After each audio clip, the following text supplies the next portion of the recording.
Hello सबको। तो जैसे कि आप लोग को पता होगा, आप लोग देख ही रहे होंगे कि सचिन लाइव आया है और उसने कुछ कुछ चीज़ें बताई। बड़ा शॉकिंग है कि एक लड़का इतनी छोटी छोटी चीज़ें बता रहा है, तो कुछ तो सच्चाई होगी इसकी बातों में। ऐसे तो कुछ नहीं है कि इसने किसी को धोखा दिया या कुछ दिया। अब इनका क्या पर्सनल मैटर है, आप लोग खुद सुनिए कि किस हो तरह ही ये गया था, लेकिन बातें आज बता रहा है। एकदम मैंने कान में उसको ये बोला था, मैं आपको फाइनेंशियली ठीक करूँगा।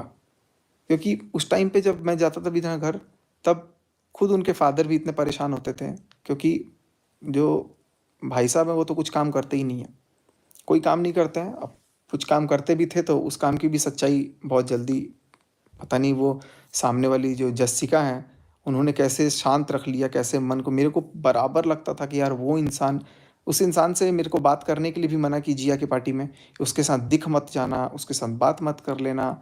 तो उनका तो मन-मर्ज़ी हर जगह चला कि जसिका से क्यों बात कर रहे हो? जसिका भी आप लोगों को पता नहीं, बहुत सारे लोगों को पता है कि नहीं पता है।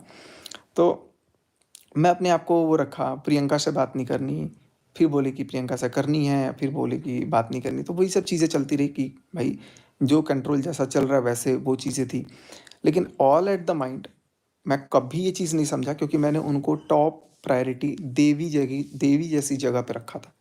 शुरू से रखा, लेकिन मुझे समझ में नहीं आया कि जब वो मेरे घर में आई, घर में मैं बताता हूँ कि एक टाइम था कि उनके पापा मेरे से बोलते थे, बेटा ये इसके नाम पे 50,000 का लोन पास करवा देना, पैसे का इसको थोड़ा ज़रूरत है, अर्जेंट है। अब क्यों ज़रूरत है, अर्जेंट है, वो भी मेरे को पता है, लेकिन मैं उतना नहीं बोलूँगा। तो वो ऐसा टाइम भी था उनके पास कि उनके पास 3-4 महीने में 50-60 हज़ार रुपये भी नहीं आते थे। तो फिर मैं उस समय खड़ा था।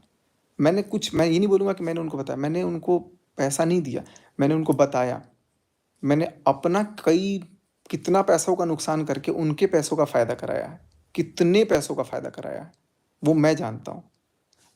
मैं आपको ये भी बता दूँ, उनका मेरे को नफ़रत नहीं था, उनकी फ़ैमिली बहुत अच्छी थी। भाई-भाभी इतने अच्छे थे, हर जगह सपोर्टिव। सबसे अच्छी अगर मेरे को उस घर में लगती है ना, सबसे अच्छी, तो वो है शुभा मुद्गल। जो लड़की वो है ना, करेक्ट, वो एकदम मुँह पे बोलती है। मुँह पे बोलती है, हालाँकि मेरी अभी उससे भी लड़ाई, बट वो एकदम स्ट्रेट फॉरवर्ड बोलती है।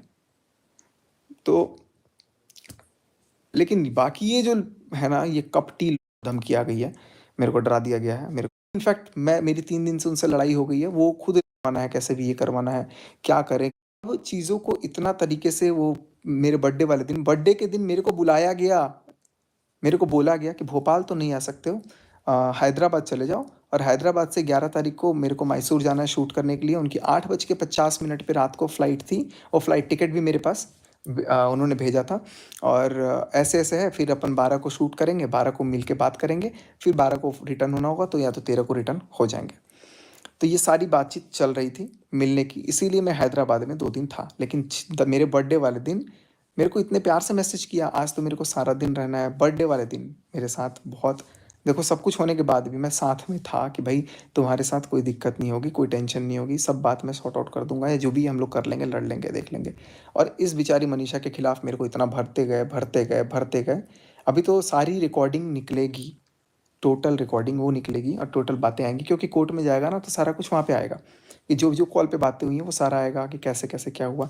मैं मेरे को इतना भरा गया कि यार तुम्हारी वो केयर नहीं करती, इज़्ज़त नहीं करती, वो नहीं करती, वो नहीं करती, उसको मार दो, उसको ये कर दो, उसको वो कर दो। मतलब मनीषा को मैं क्या-क्या कर दूँ, वो चीज़ भी